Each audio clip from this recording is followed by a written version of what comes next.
Lamig oh.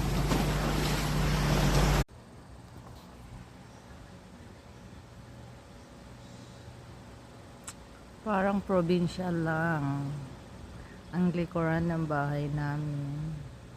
Tingnan mo, talahiban na rin kasi laging umuulan.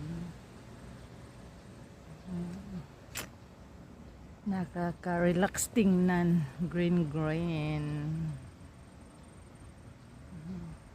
Kayo, kumusta ang likuran ng bahay niyo? Ganito ba?